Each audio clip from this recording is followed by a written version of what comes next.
we've got the Dark Energy dissertation from Conrad Werner. He's a PhD, I can't believe it. Anyway, it's worth 5 points. The Solarians have 1 fleet left. Oh wow, these guys. These guys are pretty wimpy. Turians, 6th fleet. They've joined us. The 7th fleet has also joined us. Alright, that's good. Yeah, so we've basically got enough points right now for the best ending. I was fast. We're not even... I think we're like halfway through the game. Also, the readiness rating, you see it's at 53%. Usually it's at 50. Doing the multiplayer missions increases the readiness rating. So there's the total military strength. But if you do play the multiplayer things, then you can increase that percentage, and that increases your effective military strength. But we're already at max anyway, so we don't actually have to do any of that. What else should we do? Should we talk to... Let's go talk to everybody, just in case they have something to say. And then maybe... Cerberus bastards. And Udina too. Bitch. That's crap. Medina made a deal with the devil. He got what he deserved. Yes. Let's go talk to everyone. Commander, I've got a lead on something interesting. Have you got a minute? Oh, more side missions. Commander, I found something you need to see. What have you got? A group of Cerberus scientists cut ties and fled. Perhaps they finally realized they were on the wrong side. We don't know what they were researching, but they were among the Elusive Man's top scientists. They could help build the Crucible. Good. Maybe we could recruit them. Lots of Cerberus people think they're doing the right thing. I know I did. And you were right, Commander. Whatever crimes Cerberus is committing now, I was on Horizon when the Collectors attacked. Really? You'll recall I mentioned growing up in the Terminus systems. I was visiting my family at home. While the Alliance was running studies, you were saving me and my family. Has the Alliance tried to make contact with the scientists? They've been unable to find them, but they're searching. As is Cerberus. I've been monitoring Cerberus communications. I've charted signal frequency from various Cerberus cells by location and cross-referenced known ship movements. You found them? I believe so, yes. Nice work. Put it on the map and I'll give it a look. Thanks for your time, Commander. Alright. Commander? So, more side missions. Also, emails. Wow, there's a lot of emails. Priority Citadel Shore Leave. Oh, never mind, we're gonna do this first. From Admiral Hackett from Commander Shepard, from Admiral Hackett to Commander Shepard, I'm ordering the Normandy into dry dock on the Citadel for much needed repairs. She's seen a lot of action lately and needs a little TLC. A small army of techs will take care of the details once you arrive, so let's get your crew out of there. You're all on shore leave, that's an order, we need everybody at their best. One more thing, Admiral Anderson has an apartment on the wards. Head over there when you arrive, I hear it's a nice place, Admiral Hackett. So this is the Citadel DLC. This is the last DLC they made for this game, and this game is like the last in this series. I think they're making more Mass Effect games, but it's not gonna be about Commander Shepard, because this story is getting out of hand and they can't really continue it any further. So this is the last DLC, and I'll talk more about it I guess when I do it. Kai Lang's dossier from Stephen Hackett. Shepard has promised here's what we have on Kai Lang. From Alliance Records. Name Lang Kai, date of Systems Alliance military enlistment November 14th, 2172. Age on enlistment 16, credentials faked. Tours of duty 2172 Terminus Systems, patrol and reconnaissance. Exodus Cluster, patrol and reconnaissance, reprimanded for taking medals from dead enemy officers. Sentence reduced in light of previous exemplary service record. Taking medals from dead enemy officers, why'd you do that? Raid on Ention, recommended for Systems Alliance Medal of Valor. Kite's Nest Tactical Reconnaissance, accepted into Interplanetary Combatives Academy. That's the N7 Academy, so this is received N7 designation from Interplanetary Combatives Academies. So he's pretty strong. Like only the best Alliance soldiers ever get N7 rating. Dishonorably discharged and imprisoned after charge of first-degree murder. Wow, that was fast. He just got into N7 and then imprisoned. Intel on Kai Lang's activities after joining Cerberus is spotty. What is known is that the elusive man arranged for Lang's escape from prison, employing him as an operative for the next 10 years. Lang is now believed to be the elusive man's most trusted agent, working as an infiltrator and an assassin. His cybernetic modifications appear to include Cerberus's Phantom-class implants. Right, that guy. James Vega got a minute. Hey Commander, just wondering if you've got some time in the near future. Nothing critical, just wanted to chat, alright? Derlesh Mole from Adrian Victus. Cerberus just ambushed a Turian cruiser full of high-ranking hierarchy officials. The cruiser managed to escape, but its location was top secret. Cerberus couldn't have located that ship without inside information, and the only other person who knew the cruiser's position was Savola's ambassador Din Korlak. I've heard ugly rumors of a bounty out for his head. My advisors insist I can't bring these accusations against Korlak myself. I admit they're right. The Turian and Vola's economies are tightly intertwined, and now isn't the time for political crisis that will result. But security of our fleet is at stake. I ask that you investigate Korlak in your capacity as a Spectre, and find out if he is indeed a Cerberus mole. If he's a mole. Oh no, the jokes. The jokes. I forwarded information on his last known location to the Spectre office of the Citadel. Regards, Primarch Victus. Alright, that's good. More quest. Now, Hope lives from Erdnot Bakara, Commander. Wait a minute. Haven't we read this already? No, wait. Yes, we have. We have read this already. I'm writing you from the Kelphic Valley on Tachanka. I wish you were here to see this. I'm watching Krogan pour in from across our entire planet, so many of them that I've lost count. They've all heard the news. We are finally free. The age of suffering is over. Never again will Krogan be afraid to give birth. Never again will they feel the pain and heartache it might bring. Yeah, but birth control. I mean, it's good that you can give birth freely now, but you need to not overpopulate. I don't know. Well, I don't know what fate ultimately has in store for my people. I can promise you your decision to believe in us will not be in vain. We will fight the Reapers for more than glory. We will fight them because we know there is a future for us after victory. The rest of my life will be devoted to traveling to Chunka and speaking aloud the words that no Krogan has heard for nearly 2,000 years. There's reason to hope. This I owe to you, Commander. This I will never forget. Yeah, birth control. Birth control. Bakara. New article on Cerberus, Elysium. An evacuation shuttle nearly destroyed as it attempted to escape the Reaper-occupied colony of Elysium was reportedly saved after a lone biotic worker intervened. The shuttle was carrying children who drew higher numbers on the colony's evacuation lottery, meaning they were not eligible to board the first wave of shuttles leaving the planet. The shuttle was saved when the biotic, identified by authorities as Arash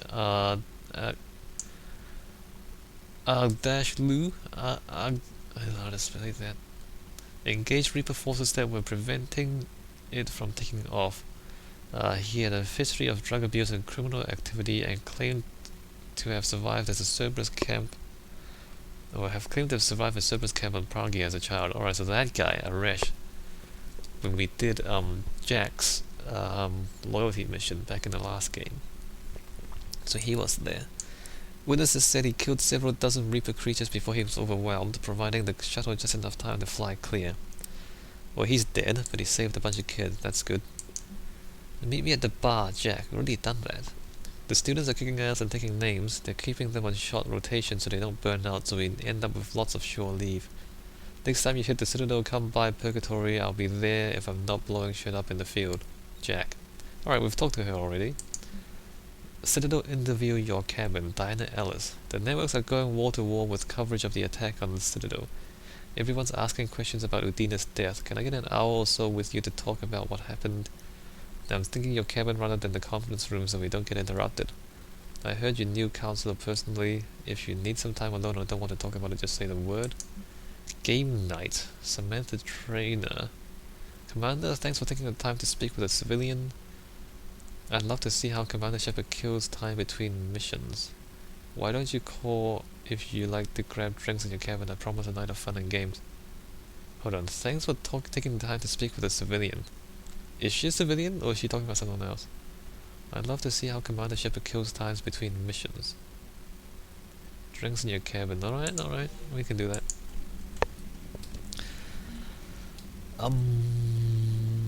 Okay.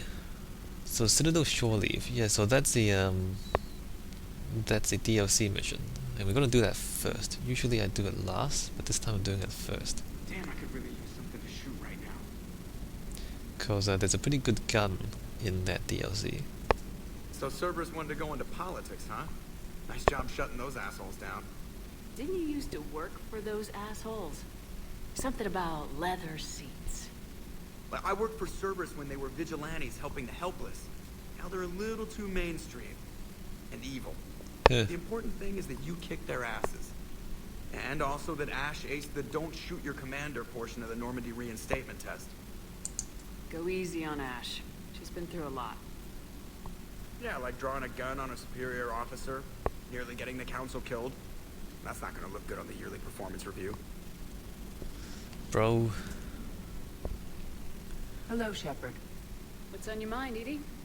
The destruction of the Reaper on Tuchanka. It is rare for a technologically superior force to be destroyed by an inferior one. Yeah, so now all we need is a gun that fires Thresher Maws. That was a joke. I'm sorry, Shepard. I was contemplating. The Reapers are more fallible than they proclaim. Despite its best efforts, the one on Tuchanka was destroyed by a worm. This has caused me to reassess the probable period of time before I am non-functional.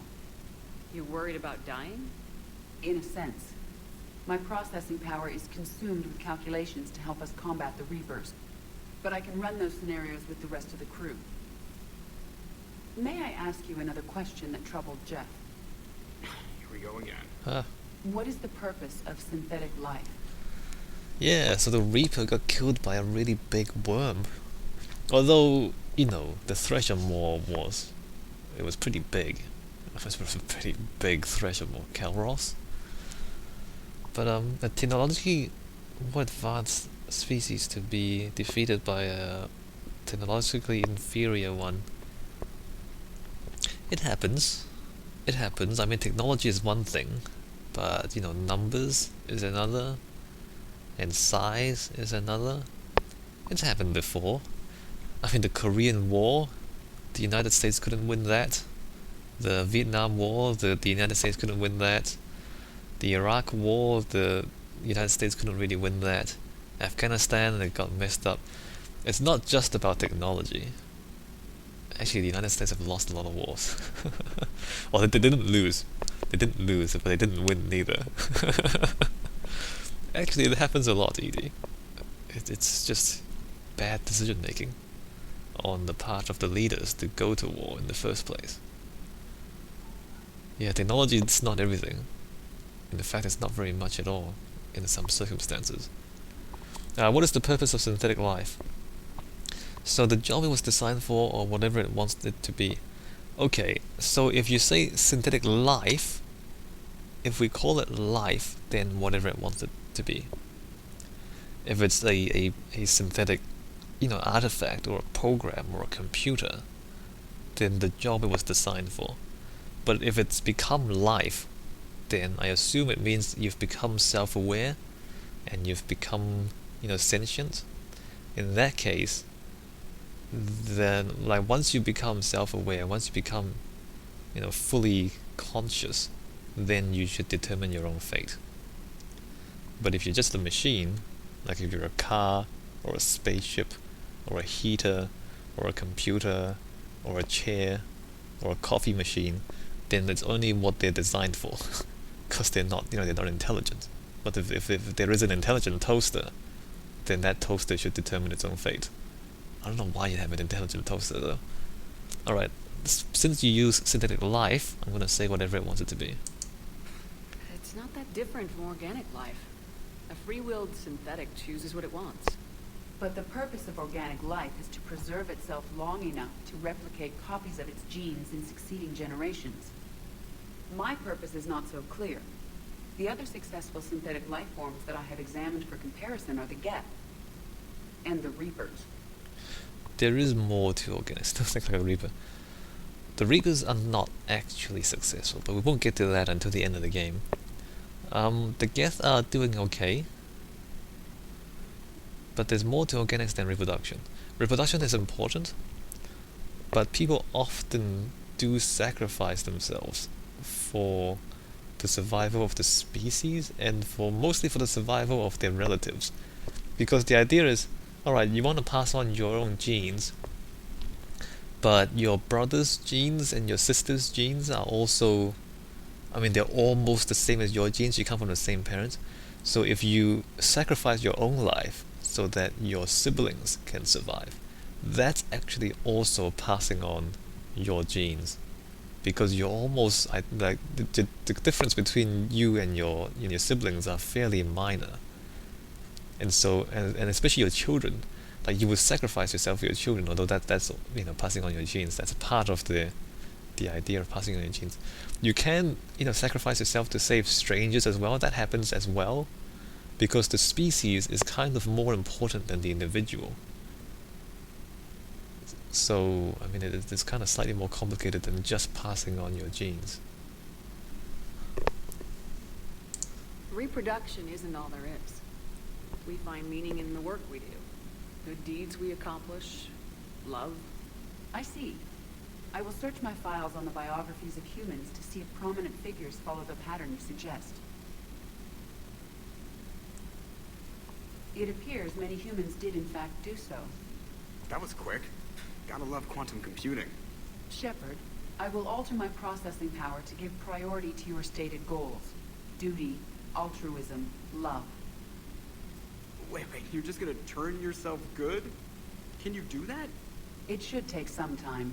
If I have further questions, I will speak with you again. Thank you.